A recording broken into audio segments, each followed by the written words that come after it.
I see this a lot out there and I hear it a lot. The candle market is too saturated. And every time I hear that, I think, yeah, of course it is. Candles are very popular. People love fragrance, they love home products, they love creating atmosphere in their spaces. So if the market wasn't crowded, that would honestly be more concerning. The fact that it is crowded tells us, there is a demand. The real issue is that most candle brands are not giving people a reason to remember them. Let's get into it. Hey everybody, it's Kerry. I'm the founder of Couture Home and Body. Welcome. I'm so glad you're here. Hot button topic, I think, right? The candle industry is saturated. Good luck out there. It's too crowded. Well, I am going to debunk that. We're going to take the air out of this comment because I do not agree. And there is a reason that if you have a candle brand today and you're not getting traction, are you doing all of the right things to set yourself apart and find connection with your client avatar? So there's a huge difference between being in a crowded market and being forgettable inside a crowded market. Nobody is saying the makeup industry is too saturated. The perfume industry is too saturated. The clothing industry is too saturated. The coffee industry is too saturated, right? You see where I'm going? Those industries are huge because people care about them. And candles fall into that same category. People absolutely care about candles. So I think we need to stop looking at saturation as proof that a market is dying. It's proof there's demand. The real issue is not that the market is crowded. The real issue is that most brands are blending together. And those are two completely different conversations. Because the reality is customers are overwhelmed with options. So not just in candles, right? What I talked about at the very beginning, in everything. Makeup, cell phones, Stanley cups, coffee, perfume, and of course, candles. So if somebody lands on your website, right, or your Etsy page, TikTok, Instagram, wherever you are, what is actually making them remember you? And that's the real question. I think a lot of makers accidentally or not accidentally build brands that look interchangeable. So I'm talking same jazz, same labels, same cozy aesthetic, same fonts, same product photo or product photo styling, same kind of descriptions and like just the overall same vibes. And then when sales are slow, the conclusion becomes, well, the market is oversaturated. Sometimes the issue is that there's nothing visually or emotionally separating your brand from the thousands of others that are doing the exact same thing. And you know it, right? I know that's hard to hear, but it's important. If you look like everyone else, there's no separation. Standing out is a skill. It's not luck. I think one of the other big mistakes that I see candle makers out there is they believe that they're only selling a candle. And y'all, you're not. People are buying taste, identity, experience, branding, emotion, atmosphere, escapism, comfort, luxury, nostalgia, energy, personality, you. They're buying how your brand makes them feel. Once you understand that, your entire business starts to change. So when you start thinking about how does my website feel, like try to put yourself in your customer's lens, go to your website. How does it make you feel? How does the packaging feel? If you're doing in-person markets, how does your in-person shopping experience feel like? What does your booth feel like? Is it representative of your brand? How does my photography feel?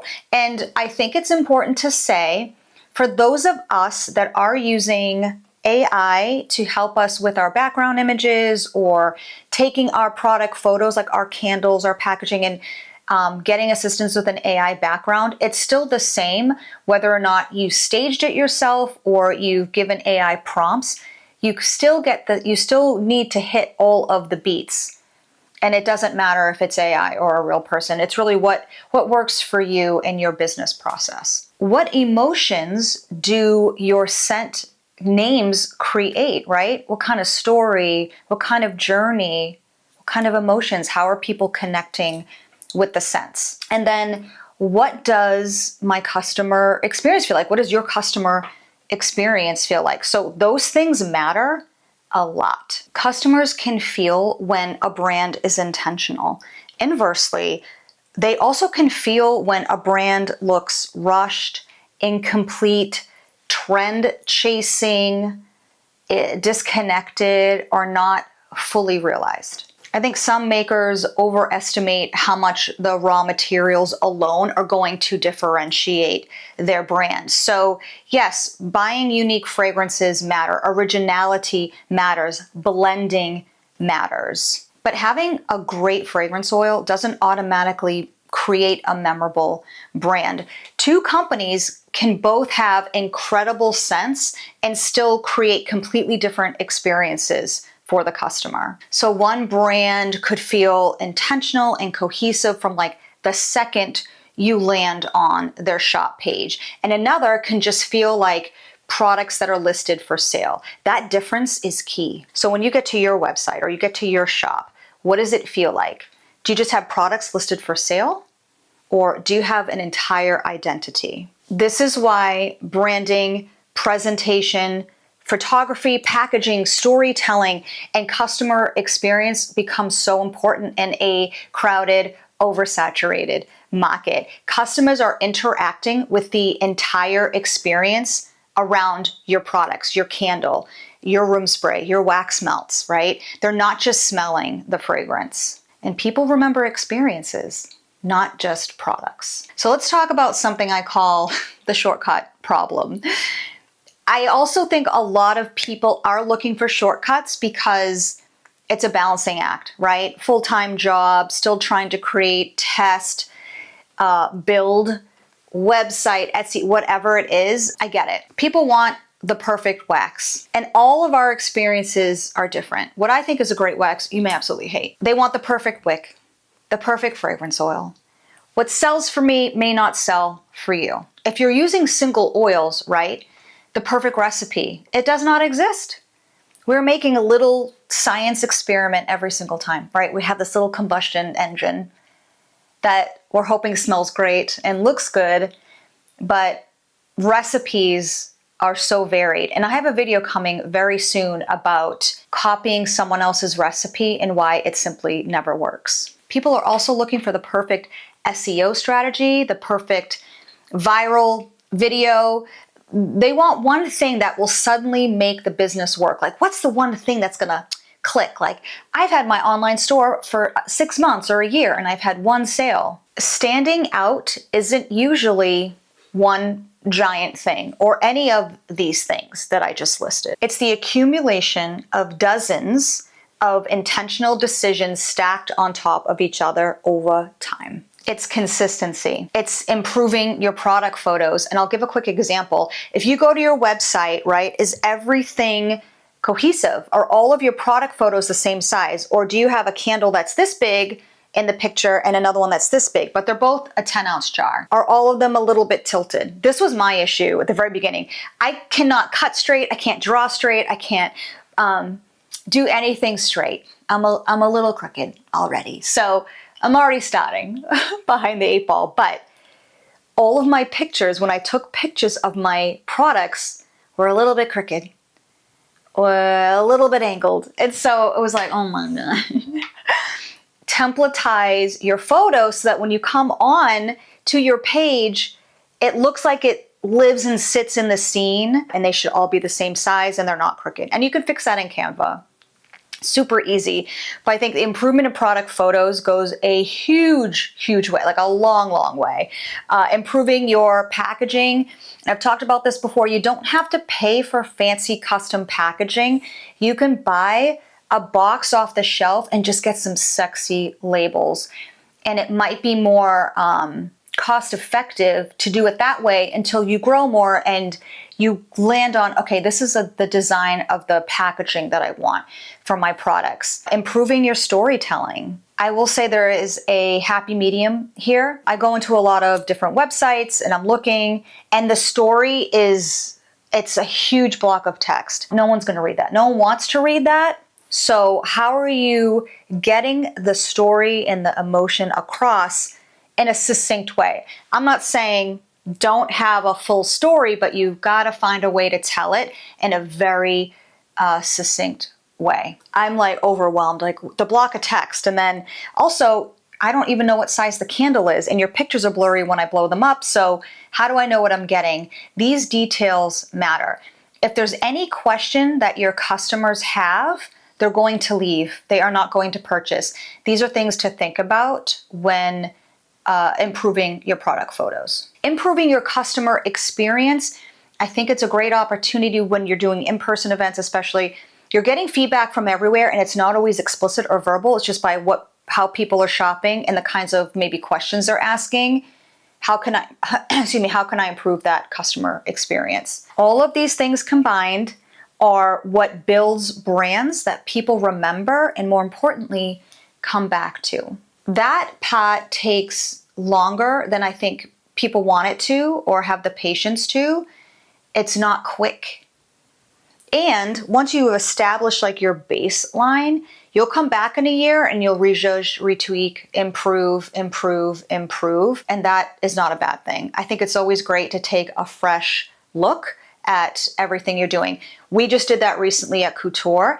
We have all our custom packaging now, so we got our photos done, got them all, full cohesive look. I went back and I looked at the creatives for all of the scents, and I'm like, is this still capturing the feeling that I want to? Is this still connected to the story or the narrative of my scent descriptions? And I did end up updating several. Again, it's not a bad thing to go in and refresh, even when you've been around for a couple years. We just passed our 4-year mark in May 1st, 4 years. And I imagine I will continue to do this, and it's good to continue to do that and refresh. All that to say, developing taste takes time, developing identity takes time, developing branding takes so much time, and finding your brand voice takes time. A huge mindset shift for me personally was realizing,